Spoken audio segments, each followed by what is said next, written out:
Dios te bendiga, mi amigo, mi hermano. Qué gusto poderte saludar en esta mañana de lunes, hoy 13 de abril. Y lo primero que quiero decir en esta mañana, ¿verdad?, es que Cristo está vivo, Cristo vive y reina.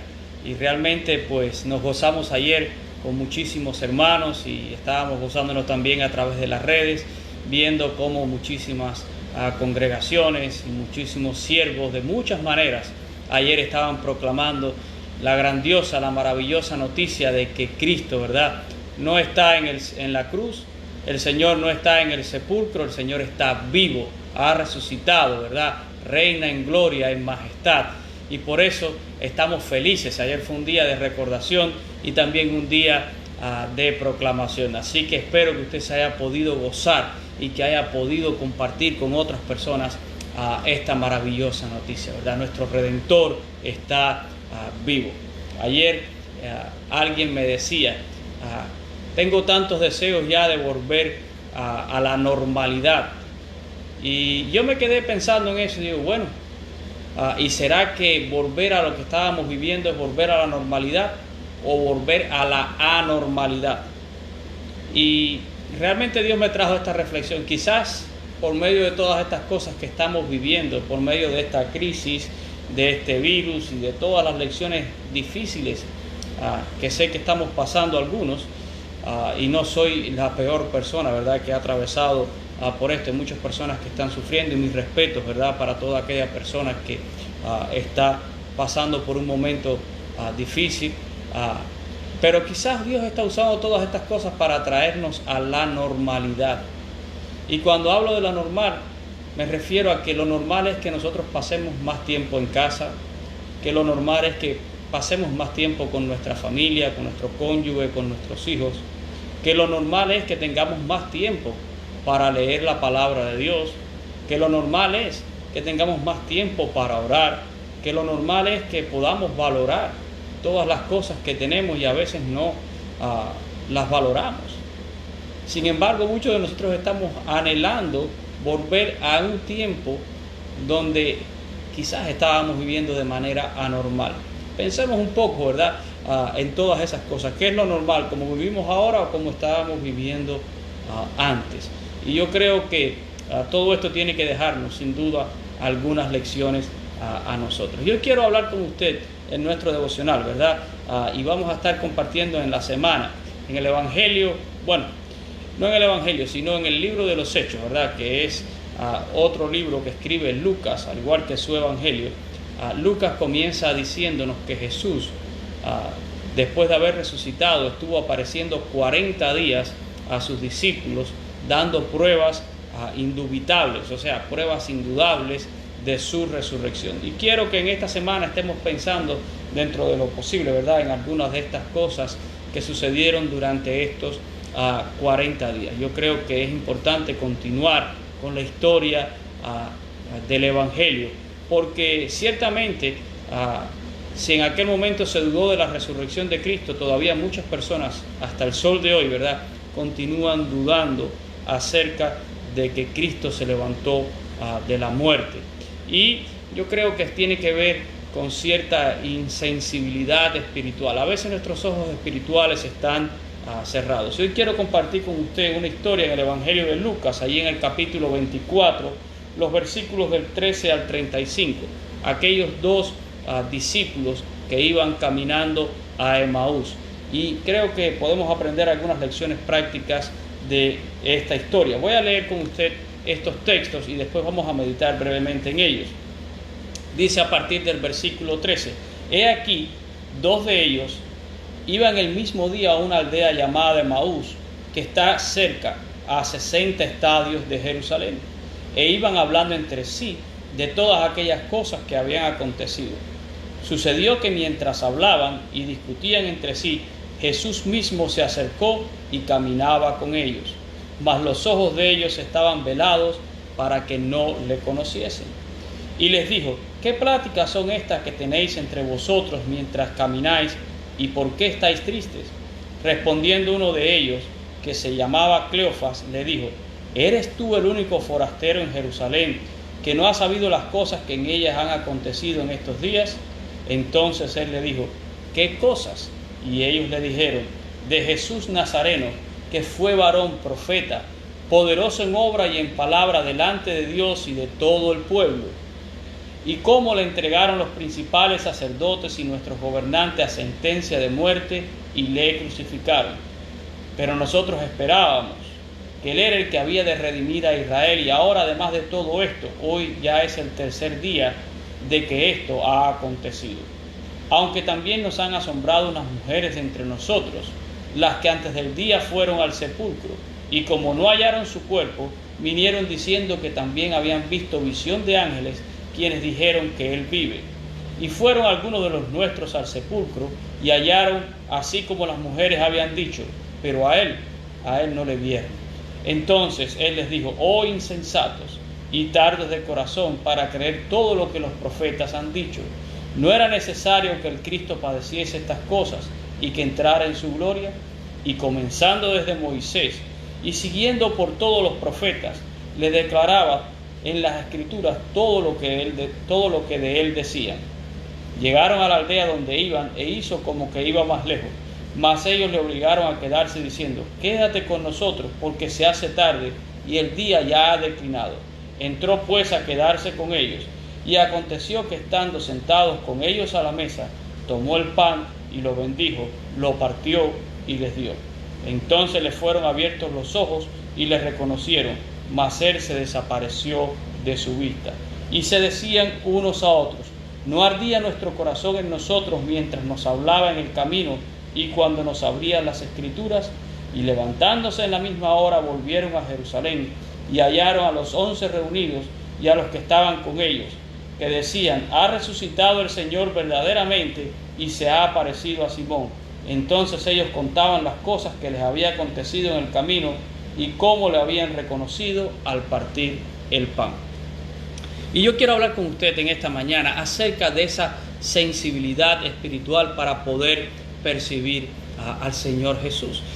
Miren, vamos un poquito a recordar, ¿verdad?, el contexto. Ya Jesús había sido crucificado luego de una intensa semana, ¿verdad?, allí en Jerusalén, desde su entrada triunfal, desde todos los enfrentamientos que el Señor tuvo con sus oponentes, desde la celebración misma de la Pascua allí en el aposento alto, el pasaje después en Getsemaní, la entrega del Señor, los posteriores juicios, ¿verdad?, que se le hicieron, el pueblo que pide a Barrabás en vez de a Jesús y entrega a Jesús a crucifixión, a muerte, ¿verdad?, y todo lo que sucedió hasta que finalmente el Señor muere allí en el Gólgota y es llevado a un sepulcro, y al tercer día, ¿verdad?, resucita. Dice la Escritura que ese tercer día las mujeres fueron muy de mañana al sepulcro a llevar especies aromáticas, y de esto habíamos hablado, ¿verdad? Por causa del día del reposo, el cuerpo de Jesús no fue ungido con todas aquellas especies aromáticas, y ellas van después del día de reposo temprano al sepulcro para terminar aquel trabajo, y se encuentran con que la piedra está rodada y el cuerpo del Señor no está allí. Y allí se le aparecen dos ángeles, ¿verdad?, de acuerdo a lo que nos narra Lucas, que le dicen: ¿por qué buscáis entre los muertos al que vive? ¿Verdad? No está aquí, Él ha resucitado. Recuerden lo que Él os dijo, que iría delante de vosotros a Galilea y demás, ¿verdad? Y ellas regresan corriendo y le cuentan al resto, ¿verdad?, de los discípulos, y dice que a ellos les parecía una locura y que ellos no le creían. Pero quiero llegar aquí al versículo 13, porque dice Lucas que dos de ellos después iban a una aldea llamada Emaús, que no está muy distante de Jerusalén, aproximadamente unos 10 kilómetros, ¿verdad? Son estos 60 estadios. Y este era un recorrido que obviamente se hacía a pie, ¿verdad? Y ellos iban hablando, estos dos discípulos, dice que iban hablando entre ellos de aquellas cosas que habían acontecido. ¿Se puede usted imaginar estos dos caminando, ¿verdad?, y hablando? ¿Qué sería lo que irían diciéndose? Y yo me imagino que había un hablar, ¿verdad?, de todas las cosas que habían pasado, de todos los recuerdos.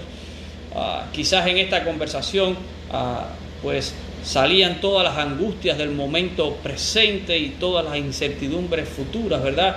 Lo que pasó, cómo estamos ahora, qué es lo que viene, qué es lo que va a pasar ahora. Me imagino que algo así irían charlando. lo cierto es que dice Lucas que mientras ellos iban caminando, Jesús mismo se acerca y comienza a caminar con ellos, mas los ojos de ellos, dice, estaban velados para que no le conociesen. Y yo quiero aquí notar algo muy interesante, y yo creo que es digno de que lo notemos. Lucas puntualiza: Jesús mismo se acercó y caminaba con ellos. Esto implica que físicamente, ¿verdad?, el Cristo resucitado estaba caminando al lado de estos dos discípulos. Y físicamente ellos hubieran sido, o Jesús hubiera sido físicamente reconocible a los ojos de ellos. Y Lucas nos dice que aquí estaba ocurriendo algo extraordinario, ¿verdad? Que aunque físicamente Jesús estaba allí, los ojos de ellos, de alguna manera Dios los había velado para que físicamente ellos no pudieran reconocer al Señor. No era que ellos estaban ciegos, ellos podían ver, estos discípulos podían ver, porque si no hubieran tropezado y se hubieran caído, ¿verdad?, en el camino inmediatamente. No, ellos veían, sin embargo, ojos velados para que físicamente ellos no pudieran reconocer a Jesús. Y el Cristo resucitado comienza a caminar con ellos. Es un cuadro extraordinario, ¿verdad? Y hay que notar todas estas cosas.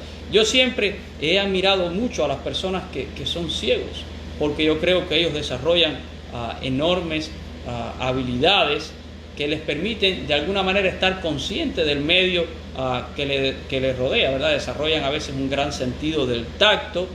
Usted probablemente ha podido ver algún día esa escritura en braille, que son esos puntitos, y con la yema del dedo ellos pueden reconocer caracteres y pueden leer un mensaje. Las personas ciegas a veces desarrollan un gran sentido del olfato, del oído, ¿verdad? Y mucha perspicacia que les permite estar en control del medio que les rodea. Yo siempre recuerdo una obra clásica, ¿verdad?, de la literatura española, El Lazarillo de Tormes. Fue una de las primeras obras de lo que fue el género de novelas picarescas. Y Lázaro era un niño pobre en esta historia que fue entregado al servicio de un hombre ciego. Y hay un pasaje en este libro que dice que el ciego y Lázaro, ¿verdad?, que era su ayudante, estaban comiendo juntos de un racimo de uvas. El ciego cogía una uva y Lázaro tomaba otra uva. Y de pronto el ciego comenzó a tomar 2 uvas. Y así fue por un tiempo, hasta que el ciego le dijo: Lázaro, estás cogiendo 3 uvas. Y dice que Lázaro se impresiona, dice: si este hombre está ciego, ¿cómo sabe que yo estoy tomando 3 uvas? Y el ciego le dice: porque hace rato yo estoy tomando 2 y tú no has protestado, así que eso significa que tú estás tomando 3, ¿verdad? Y hablaba de la picardía y de las habilidades que tenía aquel hombre ciego. Y claro, esto es en esta novela, no quiero decir con eso, ¿verdad?, que una persona ciega desarrolla estas picardías para mal, para nada estoy queriendo decir eso, pero sí, un ciego desarrolla grandes habilidades. Estos discípulos no están ciegos físicamente, pero sus ojos están velados y no pueden reconocer en ese momento al Cristo resucitado, ¿verdad?, al Señor que caminaba con ellos. Pero vamos a regresar al texto, ¿verdad? Lucas dice que Jesús comienza a caminar con ellos y esto era normal. En el camino antes la gente se unían, los viajeros se unían, porque era también una manera de ayudarse y de protegerse contra los ladrones, contra los salteadores, ¿verdad? Y caminaban allí ellos con Jesús. Quiero decirles que aunque no lo veían físicamente, espiritualmente Dios no los ha imposibilitado de que ellos puedan reconocer a Jesús. Y es interesante cómo comienza el diálogo, ¿verdad? Jesús comienza preguntándole acerca de la conversación que ellos mismos traían, ¿verdad? Él dice: ¿qué prácticas son estas que ustedes traen, verdad? Y los cuestiona en cuanto a la tristeza de su rostro, porque el rostro de ellos hablaba más probablemente que sus palabras, ¿verdad?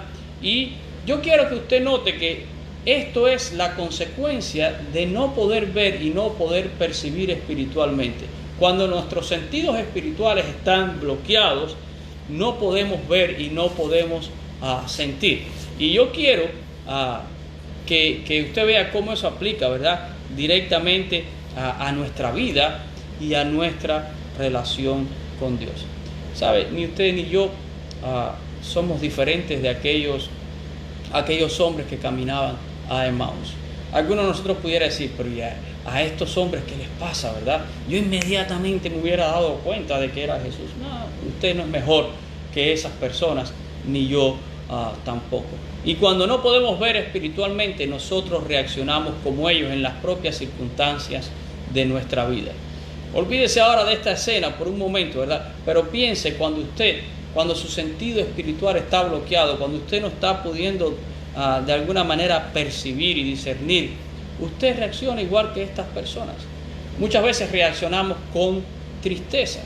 ¿Y por qué reaccionamos con tristeza? Porque no podemos entender ni manejar las circunstancias. Mira allí en el versículo 19, Jesús le dice, ¿qué pláticas son estas que tenéis entre vosotros mientras camináis? ¿Y por qué estáis tristes? A veces nuestra cara dice mucho, ¿verdad? Y reaccionamos con tristeza por eso mismo, porque no podemos ni entender ni manejar a veces las circunstancias. También otra cosa que se hace evidente es el pesimismo y el desánimo, ¿verdad? Si usted lee conmigo allí en el versículo 21, miren lo que dicen estos discípulos.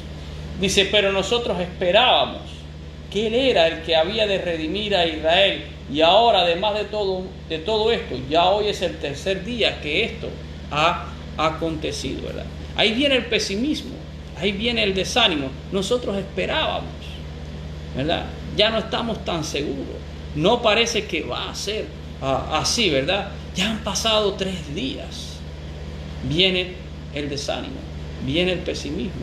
Viene entonces también la decepción, ¿verdad? En el verso 21 allí también terminan diciendo, ¿verdad? Nosotros esperábamos que era el que había de redimir a Israel, pero evidentemente ya esto no va a ser así, ¿verdad? Ellos esperaban que Jesús era el Redentor de Israel. Y de hecho Jesús lo es y lo hará, solo que no como ellos esperan, no en el tiempo que ellos esperan, no de la manera en que ellos esperaban, ¿verdad? Y entonces llega la decepción a la vida, ¿verdad? Llega también el asombro y llega la incredulidad. Esto es decir, algo difícil, ¿verdad? Miren el versículo 22, dice, aunque también nos han asombrado unas mujeres de entre nosotros, las que antes del día fueron al sepulcro y como no hallaron su cuerpo, vinieron diciendo que también la habían visto, que habían visto en visión ángeles, quienes le dijeron que Él vive. Asombro e incredulidad ante el testimonio de aquellas mujeres que habían llegado al sepulcro, ¿verdad? Su sentido espiritual está bloqueado y estas mujeres están diciendo esto, pero eso está difícil de creer, ¿verdad? Nos asombramos, pero nos mostramos muchas veces incrédulos de las cosas que Dios puede hacer. Otra cosa que sucede cuando nuestros sentidos espirituales están bloqueados es que entonces necesitamos evidencias tangibles. Miren el versículo 24, dice, y fueron algunos de los nuestros al sepulcro y hallaron así como las mujeres habían dicho, pero a él no le vieron, ¿verdad? Y esto es la necesidad de esa evidencia tangible, ¿verdad? Jesús estaba caminando con ellos y ellos no le veían. Físicamente no le pueden reconocer. Y en ese momento ellos estaban como el famoso Tomás, ¿verdad? Si yo no lo veo, yo no lo creo.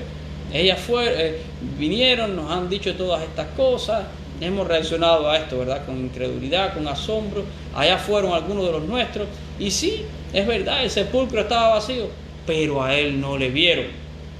Necesitamos una evidencia tangible, ¿verdad? Si no lo veo, no lo creo. Y cuando nuestros sentidos espirituales están bloqueados, comenzamos a desarrollar una gran insensibilidad. El propio Señor Jesús, que caminaba con ellos, ¿verdad?, los reprende y le dice, insensatos y tardos de corazón para creer. Tardos de corazón para creer. Miren los versículos del 25 ahora al 27. Dice, entonces Él le dijo, oh insensatos y tardos de corazón para creer todo lo que los profetas han dicho. ¿No era necesario que el Cristo padeciera estas cosas y que entrara en su gloria? Y comenzando desde Moisés y siguiendo por todos los profetas, les declaraba en todas las escrituras lo que de Él decían, ¿verdad? Así que esta insensibilidad llegó a tal punto que el propio Señor Jesús les abre las Escrituras. Dice aquí Lucas, ¿verdad? Comenzó desde Moisés, siguió por todos los profetas y les dijo todo lo que la Escritura decía acerca de él. Y con todo eso, estos hombres todavía no estaban reaccionando, ¿verdad? No lo hicieron.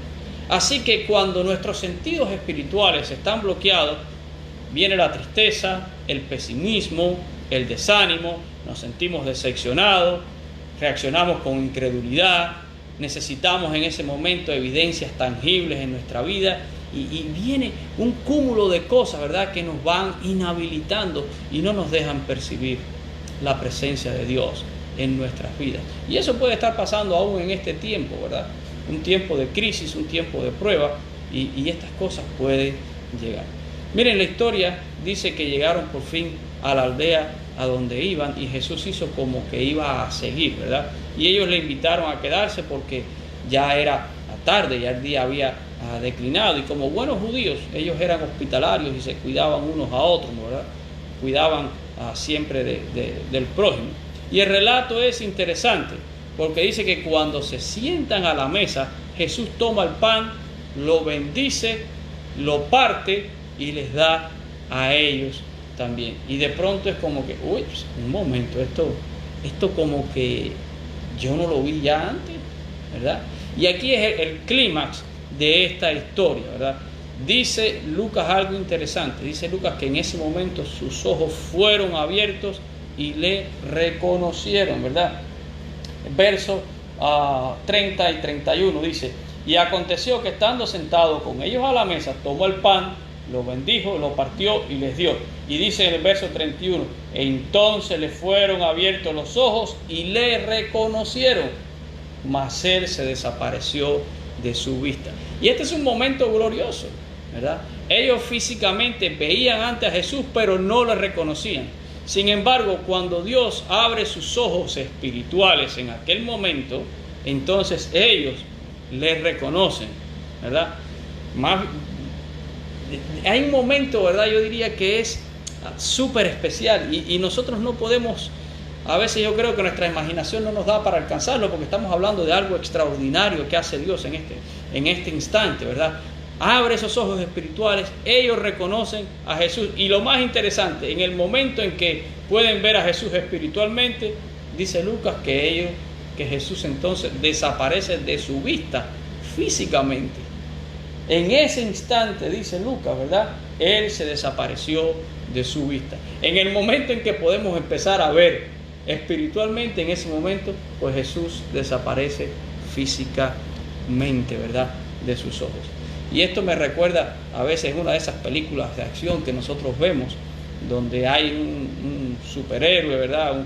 Alguien que está haciendo un entrenamiento como un ninja para un combate o algo, y llega un momento donde parte de ese entrenamiento le vendan sus ojos, ¿verdad? Y esta persona tiene que empezar a hacer todos sus movimientos y tiene que aprender a defenderse con sus ojos velados, solo percibiendo, ¿verdad?, de alguna manera lo que está a su alrededor o los movimientos de su enemigo. Es aprender a percibir no con los ojos, sino con algo, ¿verdad?, interno. Y es una especie de analogía solo para entender en esta mañana, ¿verdad? Nosotros tenemos, hermanos, que aprender a percibir al Señor espiritualmente en nuestra vida.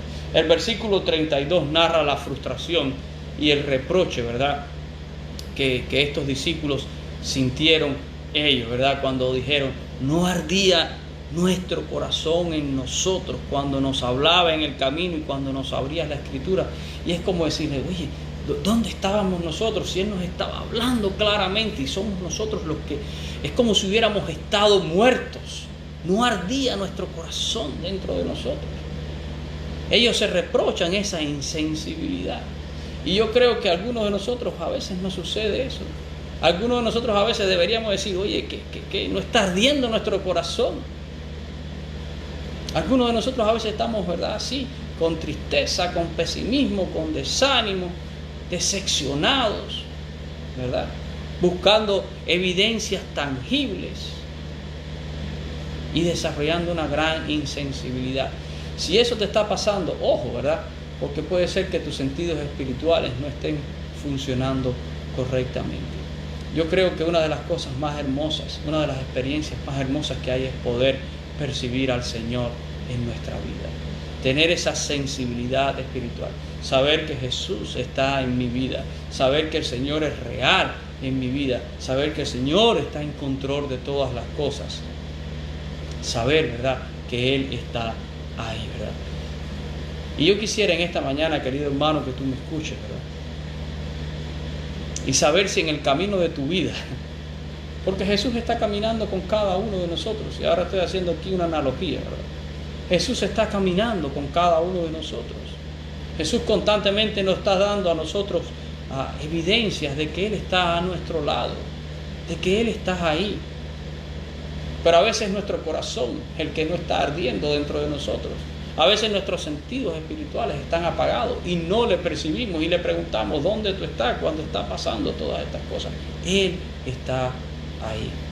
Y en el momento, ¿verdad?, en que tú abras esa sensibilidad espiritual y tú empieces a percibirlo, será un momento muy especial en tu vida. El Señor te ama, ¿verdad? Estos discípulos dicen que en ese momento que tuvieron esa experiencia, ¿verdad?, regresaron corriendo a Jerusalén. A esa hora no importó que ya era tarde, que ya el día había declinado, otros 10 kilómetros para atrás hasta Jerusalén, corrieron, ¿verdad?, a buscar a los restos de los discípulos, a los apóstoles, ¿verdad? Y cuando llegaron, dice que ya estaban escuchando que también el Señor se le había aparecido a Simón, y ellos también comenzaron a contar su experiencia. Termina aquí diciendo Lucas, dice, entonces ellos contaban las cosas que les habían acontecido en el camino y cómo lo habían reconocido al partir el pan. Qué gran misericordia del Señor, ¿verdad?, que hizo algo delante de ellos para que lo pudieran reconocer.